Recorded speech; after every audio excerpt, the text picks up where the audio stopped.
సన్నిధిలో మిగిలిన ఆశతో దేవుని పాదాల దగ్గర నేర్చుకొని నేను కూడా దేవుని పాత్రగా రూపాంతరం చెంది దేవుని పనిలో పాలివాడను పాలిదానను కావాలనే ఆశతో వచ్చే యథార్థవంతులైన భక్తిపరుల కోసం నేను ఈ మాటలు చెప్తున్నాను. మీ అందరూ అలాంటి వాళ్ళే అని నేను నమ్ముతున్నాను. ప్రభువుకు స్తోత్రం. కాబట్టి చెప్పే విషయాలు శ్రద్ధగా వినండి.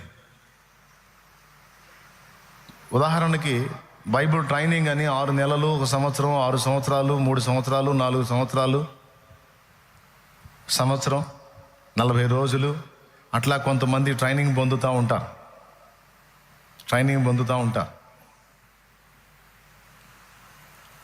అది పొందకముందు నేను సేవకు పనికిరాను అని కొంతమంది ఫీలింగ్.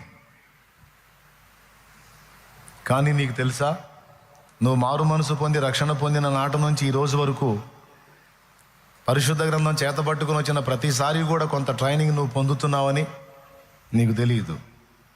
ఇక నుంచి నేను చెప్తున్నానుగా, ఇక మైండ్కి ఎక్కించుకో. పోగొట్టుకున్నావు ఇప్పటిదాకా. నువ్వు ట్రైనింగ్లో చాలా విషయాలు నేర్చుకోవాల్సినవన్నీ నిర్లక్ష్యం చేసి పోగొట్టుకున్నావు. అందుకే ఇప్పటికీ చాలా సంగతులు నీకు వినబడినప్పటికీ కూడా అవి నీ హృదయంలో లేవు.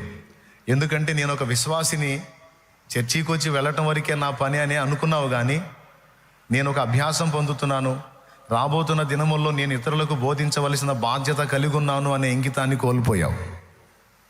నువ్వే కాదు, ఈనాడు సార్వత్రిక సంఘంలో చాలామంది విశ్వాసులు ఎందుకు పరిశుద్ధ గ్రంథాన్ని తీసుకొని మందిరానికి వస్తున్నారో, ఎందుకు వెళుతున్నారో, ఎందుకు వాక్య బోధ అనేది జరుగుతుందో వారికి అర్థం కాదు. ప్రతి కార్యక్రమం ఒక ఆచారంగా ఆశువుగా చేసుకుంటూ వెళ్ళిపోతున్నారు, కానీ అసలు విషయాన్ని మర్చిపోయారు. మీరు గుర్తుపెట్టుకోవాలి, సహవాసంలో దైవజనుడికి సమీపంలోకి వచ్చిన ప్రతిసారి కూడా నువ్వు ట్రైనింగే పొందుతున్నావు. నాకు సమీపంగా ఉన్నంత వరకు నువ్వు ట్రైనింగే పొందుతున్నావు. నేను నీతో వాక్యం మాట్లాడుతున్నంత వరకు నువ్వు ట్రైనింగే పొందుతున్నావు. నేను మనుషులతో ప్రవర్తిస్తున్న తీరుతెన్నుల విషయంలో నువ్వు ట్రైనింగే పొందుతున్నావు. నీకు బుర్ర ఉంటే పాయింట్ అది.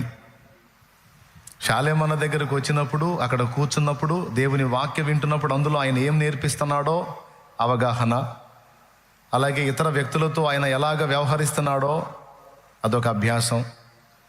ప్రార్థన చేసేటప్పుడు సమీపంలో బాధితులు వచ్చి తన ముందు ఉన్నప్పుడు వారి ఎడల అతను ఏ విధంగా స్పందిస్తున్నాడో అదొక అభ్యాసం.